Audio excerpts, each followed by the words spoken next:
गड़ता गड़ता झंडा गाड़ता देवते लोग की तारता गड़ता झंडा गाड़ता केहू देवते लोग की तारता केहू फोड़ता फूलगीना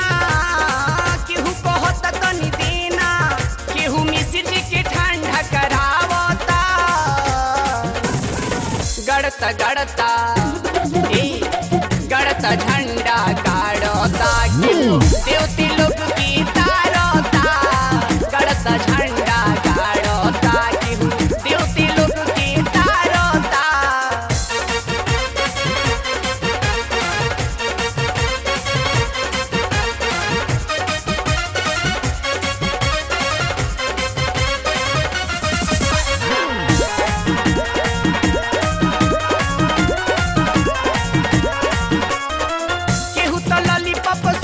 खियावता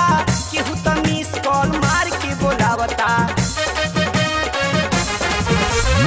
केहू तो सनिया के नथुनी पहनावता केहू तो गोरी लोग के घंघरी पहनावता केहू पाड़े जैसे आँख मरवावता गड़ता गड़ता गड़ता झंडा गाड़ता देवते लोग की तारता गड़ता झंडा गाड़ता केहू देवते लोग की तारता।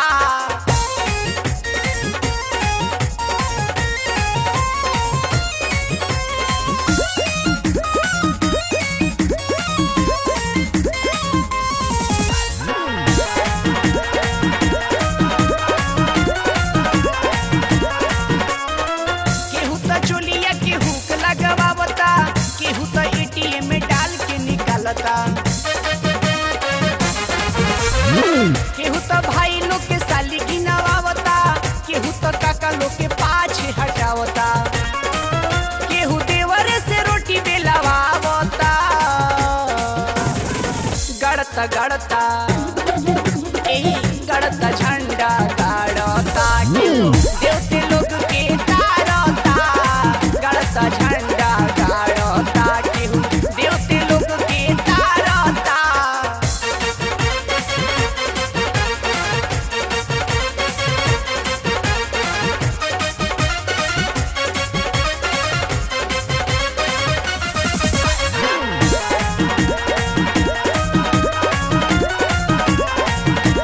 केहू तो तेरे नाम बब कटवावता